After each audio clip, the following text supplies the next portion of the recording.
Now, I'm one of those people who believe it's never too late to make the right decision. No matter how far off course someone may have steered, you can always steer back in the right direction and get back on track. I'm also one of those people who have greater faith in what God can do than what the devil can do. The devil is twisted, demonic. The things that he'll do to people to bend them to his will and make them do what he wants to do are by no means small or to be taken lightly. However, God is greater. He truly is. I've seen him turn around situations and circumstances, not just in my life, but in the life of other people. Unbelievably, nothing short of miraculous. I have seen so many miracles in my life that I know miracles are real. Prior to that, I didn't believe in those things, but you'll be surprised what you learn to believe in when you see it for yourself.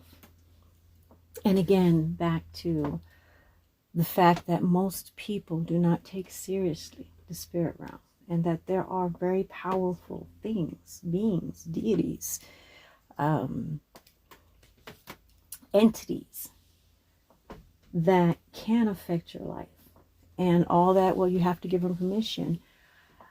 Yes, but the problem with that is consent is not the consent we see in this realm and in this world. Consent can be so subtle when it comes to the spirit realm. And that's something people don't understand. By accepting a gift of an object that has been cursed, you don't know this object's been cursed. It's just an object to you. But you accepted the gift. Therefore, now that object can bring negativity and open up doors in your life that you did not formally consent to. However, that was enough to open up a door for something evil to enter in. And now you have this thing you have to deal with. So, and again, we're dealing with ancient entities. They're more advanced than us. They've lived thousands and thousands of years, and we've only been here for a short spell.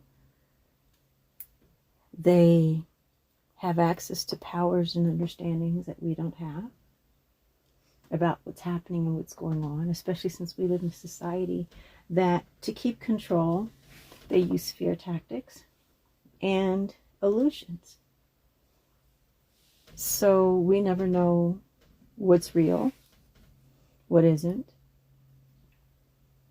They tell us half of the things that exist don't exist. So how can you prepare yourself to combat or to interact or to deal with things that you don't even believe exist? There's a saying that says the greatest trick of the devil was convincing the world that he didn't exist. I'm in agreement with that. So back to T.D. Jakes directly, because again, this man has done a lot of excellent teachings that were scripturally based. So I'm not against the truth no matter where it comes from. If it came out the mouth of a babe, no matter where it came from, truth is truth.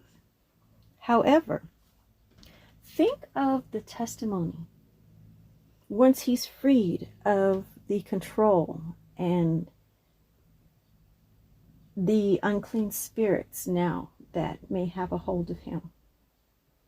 And real quick, just to interject, deep fake, AI, faking people's voices, faking people's activities, you also have to wonder how much of this is real and how much of it isn't. We are in an age, they call it the age of information, because we have access to more information than we ever have in all the eras prior. However, I call it the era of disinformation, because more lies, more frauderies, more fake information is out there, and everybody has to decipher between what is real and what is not. And it's very hard to discern Now that AI has been added into the picture, forgeries are becoming so realistic. I could watch myself do something that I know I didn't do and question, did I sleepwalk or something? It kind of reminds me of my ex-husband. This man could lie like nobody's business. We would go somewhere together and he would tell somebody a story. I was there. None of that stuff happened. But he would tell the story so well that there were times he would make me question myself. Did I blink? Did I miss something? Because when did all this happen? I was there with you. And he would lie so well. I always told him he missed his calling. He should have been a writer. He would have won awards for his writing skills because he could think of off his cuff just instantly these huge stories that were so convincing. They were the biggest lies, that even somebody who was there was questioning themselves. What did I miss? Wait a minute. When did that happen? When you know that didn't happen, but it sounds so real. It's like you question yourself. So anyway, there's another adage. I like quotes and adages because not only do they stick in your brain and remind you of what we used to call stinking thinking, and just things kind of keep you on course. But oh, I forgot it that fast. See, that's what happens when you become a senior.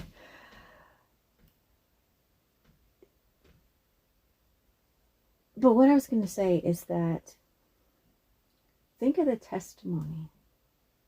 Look at how many of our people who have been caught up in this situation. I mean, this is just the tip of the iceberg. And all of it isn't going to come out because the puppet master, who may have been Diddy and the people who created Diddy, because monsters create monsters, who created him and who created the monster above him. But the point of my story is, well, I have 2 points. One point is, for one, the best dragon slayer is another dragon who's decided to use their ability for the good. The testimony that can come out of the situation with T.D. Jakes, not only the testimony, but the amount of people he could help and heal if he's able to break free, if his support system and his people don't turn their backs on him and go at him like ravenous wolves, if the potter's house continues to flourish despite the tricks of the devil. Because in God's word, God basically says, anybody who's not tested has no value to him. So everybody has to be tested. And the bigger position that you're in, the greater the tests and challenges you have to go through. That's saying the bigger you are, the harder you fall. Okay, well, he's going through a hard fall right now. But when you fall, you can get up from that fall. And whether or not he gets up, God may bless him with a ministry even bigger than the one he had. Who knows? We don't know what God's plans are. People are so quick to judge. God might be letting this happen for a reason, so that he can experience something and come through something so that he can help other people who are trapped in it get out. Do you know how many people the industry has trapped, who they've killed? And those people may never have another chance. I don't know, because they died in the state that they died in. And their souls being, delivered over to the devil. I don't know if they'll ever be able to break free. So there's so many that are still here, still alive, before the enemy can kill them, that need to be reached. Eventually, the enemy's going to kill them all. And that's one thing about making deals with the devil. People need to understand he's here to steal, kill, and destroy. He's not here to help you.